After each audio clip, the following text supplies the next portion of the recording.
Merhaba arkadaşlar. Size biraz doğru yanlış videosu yapıyoruz. Elimizde bir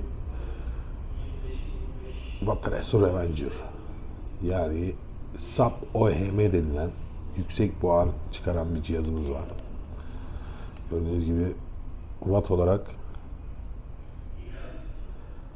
220 watt'a kadar çıkabilen bir cihaz. Bunu vazol olanlarla karıştırmıyoruz. Tabii ki bu cihazları kullanırken likit seçimine de dikkat etmek gerekiyor. Doğru likit ya da yanlış likit nasıl anlaşılır? Onlardan biraz bahsedelim. Öncelikle cihazımız Vaporesso Revenger gibi güçlü ve ayarlanabilir watt sunan cihazlar için likit seçimi oldukça önemlidir. Çünkü cihazın performansını doğrudan etkilemektedir. Kaliteli likitler hem koyuları korumaktadır hem de daha keyifli ve güvenli bir buhar deneyimi sunacaktır. Evet, bakalım. Kaliteli likitler için ne var? Bir VP ve PG oranlarına dikkat etmek gerekiyor. Yüksek wattla çalıştığı için yoğun buhar için 70 VG ya da 30 PG arasında, dengeli buhar aroma için ise 60-40 ya da 50-50 aroma daha ön plana çıkmaktadır. 50-50. Bunu normal değerini alalım. Evet. Kaliteli likitler üzerinde neler yazar? Mesela USP, Parma, Grade, VG ya da PG, gıda sınıfı aroması, natural meyveli falan, şeker ya da diasetil içermemesi gerekiyor. Etiketinde mutlaka nikotin seviyesi yazması gerekiyor. Mesela burada nikotin seviyesi 6. Bunun dışında renk, kıvama dikkat ediyoruz. Taze likitler genelde şeffaf ya da çok açık sarı olması gerekiyor. Bakın şimdi buradaki likitin rengini görüyorsunuz. Mesela şunu çıkarsak biraz daha yukarı alalım. Likitin rengi normalden biraz daha koyu. Çok da kaliteli bir likit denemez şu an. Aşırı koyu kahverengi likitler, özellikle şekerli olanlar koyularınıza çok zarar verecektir. Yani şu anda kullanılan likit biraz koyuya zarar verebilir. Aşırı yoğun, yapışkan, böyle şeker tadı gelen aromalı likitler birikinti oluşturabilir.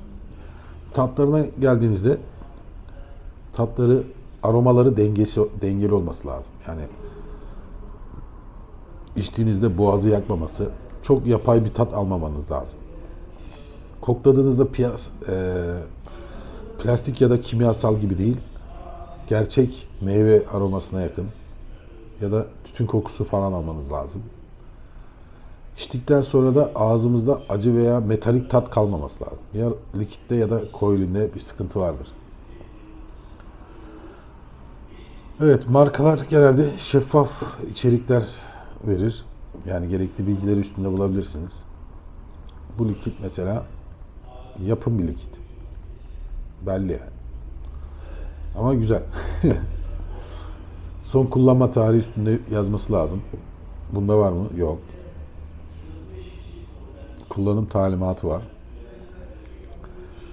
Evet, ama kapağı falan güzel. Sızdırmaz kapağı var. Yani ne kadar çevirseniz de açamazsınız. Ancak bastırıp açmanız lazım. Çocuk kilidi.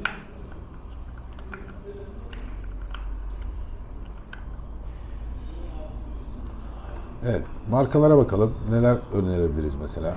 Yoğun buhar için Dinner Lady,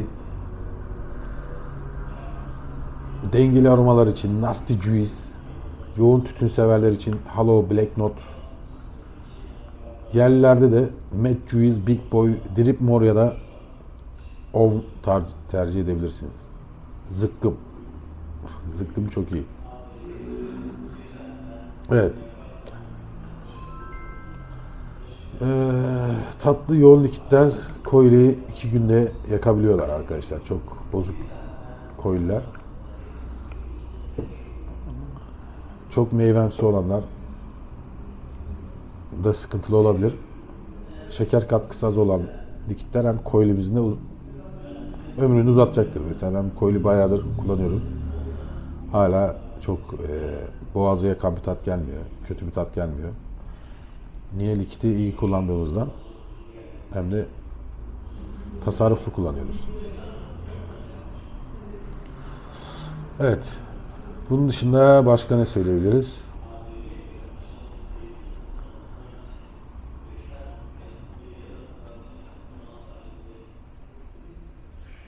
Evet, bunlara dikkat edeceğiz arkadaşlar. Markalara taze, çok hafif sarımsı, şeffaf likitleri tercih edin. Çok koyu likitleri tercih etmeyin. Çökelti olmaması lazım içerisinde. Coil'inize zarar vermemesi için. Ve tabii ki bunları böyle emzik gibi sürekli içmememiz gerekiyor. Sürekli ağızda sürekli emzik gibi içersek bunlar vücudumuza çok ciddi zararlar verebilir. Ciğer çekimi kesinlikle tavsiye etmiyorum yani. Sigara içimi. Yani boğaza kadar gelecek, dumanı çıkartacaksın. İlk başlayanlarda genelde böyle sıkıntılar oluyor. Sonra zarar gördükleri için bırakabiliyorlar. Yani kullanmıyorsanız hiç kullanmayın. Ama sigara içiyorsanız mutlaka yani bırakma aşamasına geldiyseniz ya da sigarayı azaltmak istiyorsanız tercih edebilirsiniz. Çünkü sigaraya göre %90 daha az zararlı diyebilirim. Ama zararlı mı? Çok zararlı.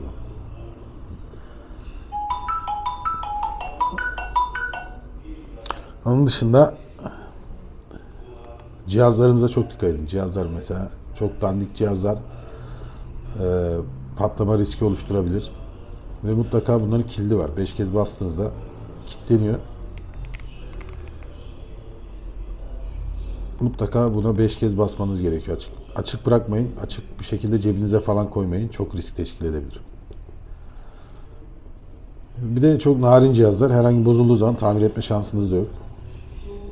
O yüzden hep dik konumda tutmaya çalışın. Temizliğine ve bakımlarına dikkat etmeniz gerekiyor. Üst parça atomizer. Atomizerin temizliği ve bakımlarına dikkat etmemiz lazım. Buradan cihazımıza herhangi bir akıntı sıvı cihazımızı içerisine kaçarsa çok büyük bir sıkıntı oluşturabilir. Ve burada da arkada gördüğünüz gibi pilleri de kaliteli pil seçmeniz gerekiyor. Pillerde çıkma, şişme falan olmaması lazım. O da çok büyük bir risk. Mümkün olduğunca pillerinizi dışarıdan cihazlarla şarj etmeye çalışırsanız daha iyi olur. O da cihazınızın ömrünü uzatabilir ama ben hiç dışarıdan cihazlarla pilimi şarj etmedim. 5 yılı falan geçmiştir. Genelde piller hep içinde şarj ediyorum. O da biraz şans işi demek yani. Evet. Bir de bu ürün nereden buluruz diye soranlar var. Bu ürünü sıfırını bulamazsınız ama Vapresso Revenger X modeli bunun birebir aynısı. Tavsiye ederim yani. Evet, dediğim gibi arkadaşlar hiç bulaşmayın, kullanmayın. Ama sigara azaltmak istiyorsanız mutlaka sigaradan ziyade sigaranın zararlarından kat kat daha azını alacağınızı emin olabilirsiniz. Ama dediğim gibi çok yoğun kullanım yapmayacaksınız. Azar azar. Yani tıbbi olarak ispatlanmış şu bu gibi sağlık sorunları olmasa da yine vücuda zarar verecektir. Kişiden kişiye değişir. Aman dikkat. Görüşmek üzere.